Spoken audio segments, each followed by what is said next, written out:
welcome back to the Citizen Channel. We're all staying safe and well. Continuing look at the history of Manchester City. My look at history of Manchester City since 1880. This is the modern version. We're looking at season 24-25, 2024-25. Of course, we're up to the mid-70s in the old version from 1880. So check out plenty of those, dozens and dozens of history vlogs, guys. You want to trace the history of our wonderful club. So we're doing the modern version today, and this is part 2. Yes, we've already done part 1 of February. We've been struggling a little bit, haven't we? In part 1, we give ourselves a mountain to climb, of course, in the second leg of the Champions League round of 16 qualifying game against Real Madrid. We had to go to the Bernabeu, 3-2 down, unfortunately. But we did progress to the 5th round of the FA Cup. We sat 4th in the league despite a hammering at the Emirates. Yes, so not great, not fantastic. So we'll start at the 19th of February 2025. It ended Real Madrid 3, yes, City 1. 8 p.m. kick-off in the Champions League. The second leg, of course, which made the aggregate score Real Madrid 6, City 3. The roof was closed for this one to help the Real Madrid atmosphere, of course. The headlines, I called this one on my little vlog, another City reality check. Okay. Not the greatest, but there you go. Pepsi 11, 2 changes to the Newcastle game. Ederson, Kusanov, Stones, Diaz, Gvardiol, Nico, Gundo, Bernardo, Foden, Savic and Marmoush. On the bench, we had Ortega, Carson, Aki, Kovacic, Haaland, Grealish, Doku, De Bruyne, Nunes, Lewis and McAtee. Real Madrid's starting 11 was Courtois, Valverde, Rudiger, Asensio, Mendy, Tchouameni, Ceballos, Bellingham, Rodrigo, Mbappe and Vinicius Junior as well, never mind Junior. Story of the game, yes, it's 1-0 after 4 minutes, so we made that hill, that mountain, didn't we? Madrid score with the first attack. Asensio lobs a long ball forward, Diaz misses his header, and then Mbappe's onto it straight away. Ederson half comes out for the ball, but is caught in no man's land. And as the ball sits up nicely, Mbappe has an easy lob into the net. And then Stones is injured, which makes it even worse. So 7 minutes in, Aki comes on to replace Stones. 27 minutes, a yellow card for Gundo, who gives the ball away carelessly and brings down Rodrigo. Madrid dominate, creating openings until finally they get another goal on 33 minutes. It's 2-0. Vinny canters down the right wing. He crosses, to be fair, it's not the best, but it is eventually arrives with Mbappe in the centre-left channel. Cuts inside to lead Gvardiol on his bum and finishes inside Ederson's near post. So it's half time. Yeah, we're 2-0 down. We've hardly landed a glove on Real, in all fairness. It's all too comfortable for them. The second 47 minutes, Nico tries to swap shirts nice and early with Vinny Jr., dragging him to the ground, gets a booking. 49 minutes, City chasing shadows as Rodrigo flashes a shot over the bar, with every City player seemingly watching. Rodrigo goes close twice and then Mbappe is denied by Ederson, but he was probably offside anyway for that one. But he's not denied for long. On 60 minutes, it's Real Madrid 3, City 0, and Mbappe casually picks the ball up on the right of City's box, steps inside Foden and bends a shot into the far corner with his weaker left foot, like it's the easiest thing in the world. Then some half chances for both teams. 78 minutes, City bring on Cover and McAtee for Gundo and Foden. 89 minutes, Brahim Diaz, elbows McAtee just inside Madrid's area, but no penalty, no one seems to even bother checking it. So a free kick it is. Plus 2 minutes injury time, but the City fans up high in the stadium start singing, we scored a goal because we get one back. A little bit of respect, I suppose, a tiniest bit of respect. 92 minutes, it's Real Madrid 3, City 1. Marmoush clatters a free kick onto the Madrid bar and Gonzalez is there to gobble up the rebound, or Nico as prefers to be called.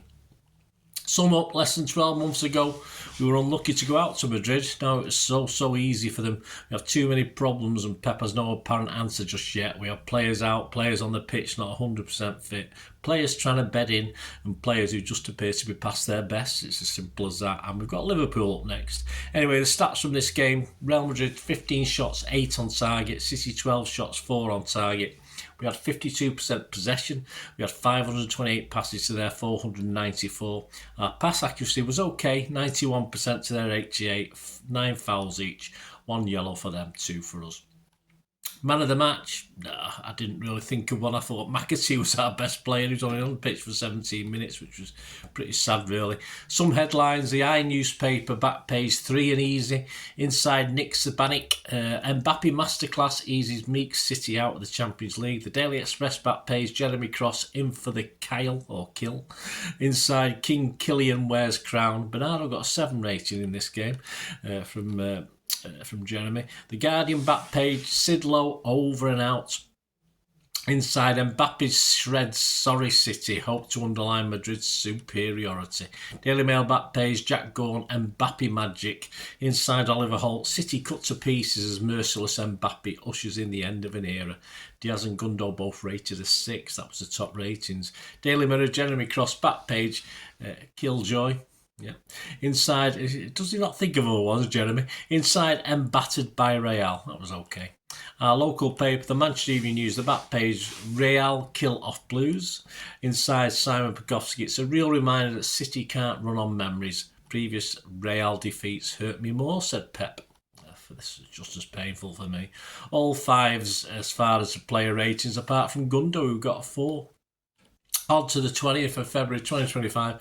And yes, the stadium expansion continues at pace. There's a great image there that appeared on social media, a bird's eye image of the ground that was taken recently. So, of course, we do plan to open it sometime towards the end of 25-26 season, don't we? Or towards, and then obviously officially open 26-27. But the hotel and stuff, all that's taking shape.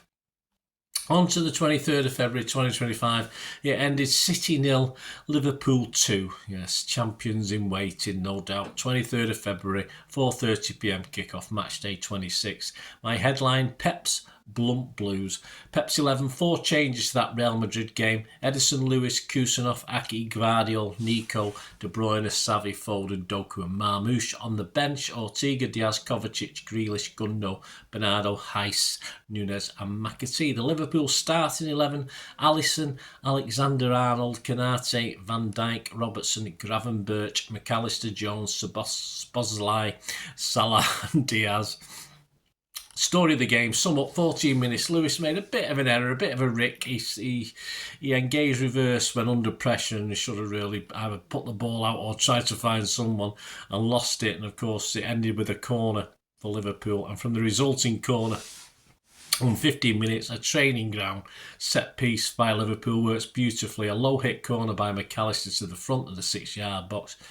Presumably, our zonal marking doesn't stretch that far, and it's flicked back by Slobozai to the penalty spot to an unmarked Salah, as Lewis can't quite stretch to intercept it, but the Egyptian side foot appears easy for headers until an Aki deflection puts it into the goal. Hilarious, really, at that corner that the likes of Lewis was marking Van Dijk and Doku was on Konate for that set piece. But there you go. I'm sure he knows what he's doing, the set piece or set piece coach. 30 minutes, Marmoush is sent away. A good finish, but off the post and in. But he was about a yard offside, unfortunately. Some nice work from a strong Lewis this time. It's Foden's pass on to Marmoush for that one. 37 minutes, it's game over. City 0, Liverpool 2. Salah strides down the right from a dink ball from the Liverpool half and he jinks inside of Gvardiol, plays in Slobozai for a simple finish, as Edison is slow to react as the ball comes through Gvardiol, so he didn't see it till too late. Far too easy for Liverpool. We had 2 minutes injury time. Yeah, it still stays 2-0 for Liverpool. The second 45, 58 minutes, Slobozai is sent away and Jones scores, but again, there's offside in the build-up. Odd chance for both teams. 68 minutes, James McAtee replaces KDB, a forlorn figure. 77 minutes, Pep makes 3 changes. Marmoush off for Gundo, Aki off for Diaz and Nico off for Kovacic. 83 minutes, a Diaz clearance just hits the back of Kovacic. I don't know what he was doing. He knew little about it. The Liverpool break and Salah puts through Slobozai, who is denied by the sliding Uzbek Kusanov, who almost took out Edison as well. But no lacking of commitment from our new guy. Plus 4 minutes injury time, nothing untoward. To sum up, never really in this game, an organised Liverpool never looked threatened, and they had enough chances as and when, and took them as and when they came. Two wingers, we didn't create any good chances. That's the blow. Alisson had an easy day. Stats: City and Liverpool shots 16 by City, 5 on target, 8 for Liverpool, 4 on target. We had 66% possession, 647 passes there, 331. Our pass accuracy was okay, but it wasn't very constructive. 91%. Liverpool's was just 80. Fouls 3 for us, 10 from them. Offsides 2 and 4, 4 for them, 2 for us. Corners 7 for us, 5 for them. And I put a question mark, man of the matches against Doku. City stay 4th though on goal difference from Newcastle 5th. We are 3 points behind 3rd place Forest. Liverpool played a game more and are 20 points clear of us. They are 11 clear of Arsenal in 2nd. Some headlines: the Mail inside Oliver Holt, the rain baptised Slot in his remarkable triumph. This was the day Liverpool won the league. Well, not quite, but we know what you mean. Lewis Steele rated Savi and Doku the highest, with both a 7.5. Ian Laderman, how Stella Salah went to another level. The Guardian back page, strolling to the title, Liverpool brush aside City to go 11 points clear. Inside David Heitner, Salah scales the heights in Liverpool's statement victory. Expresses inside Jeremy Cross, momentous day for Slot. De Bruyne is a sign of City's fall from grace. Xavi and Marmoush both rated a 7 with Jeremy. Mirror inside John Cross, celebrate good times. I quite like that one, even though it's not for us, is it?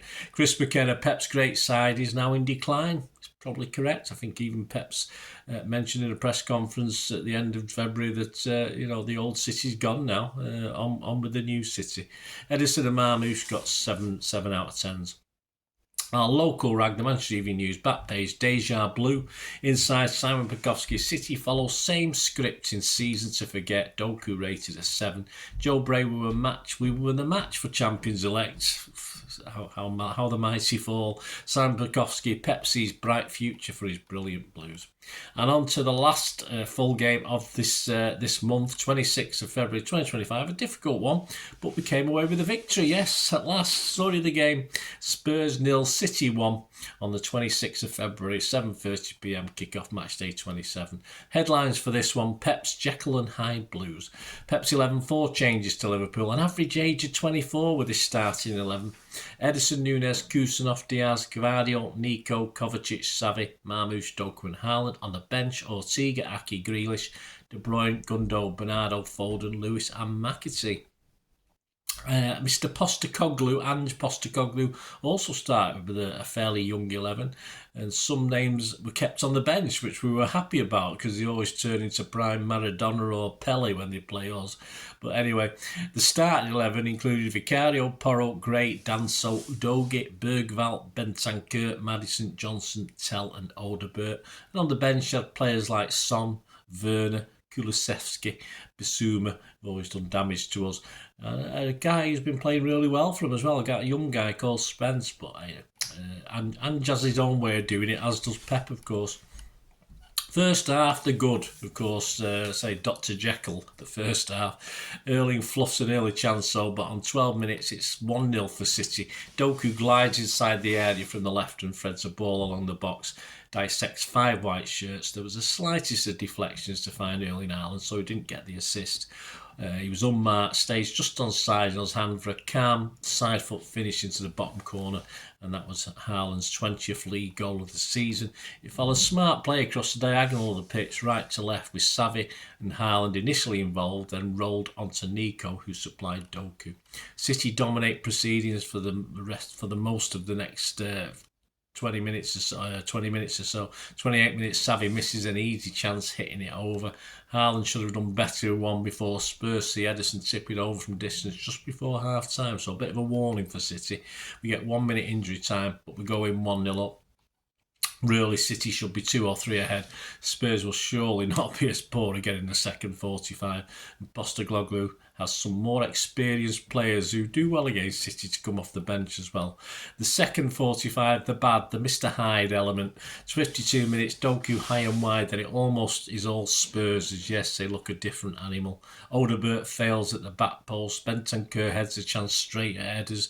Tell outs it puts it wide with the goal gaping, though Nunes may have got a slight touch on that one. A raft of Spurs changes ruins their momentum, actually. It takes away, they were pressing City, but 4 changes allow City to sort of clamber back into it. 74 minutes, we swapped Foden for Marmouche, Bernardo for Nico, and the control lasted at least to the 85th minute, where Ederson had to pull out a very good save from a Son shot. 90 minutes, it was McAtee for Savi, Grealish for Doku, Gundo for Kovacic. We had 5 minutes injury time, but that drifted on, and Haaland on 96 minutes does well on the left, feeds Foden, who dinks up a lovely 1-2 with him, and Erling barges his way through 2 defenders to side foot home.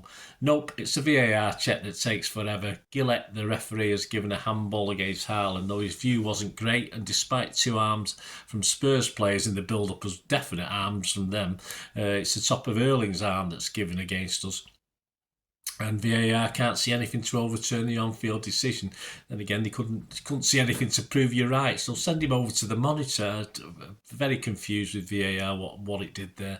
But there is just time for Spurs to get one last chance as Son flicks on a Porro effort, but it's a Sarr header that goes over before Gillett puts us out of our misery, and we hang on to 1-0 after 90 plus 9 minutes.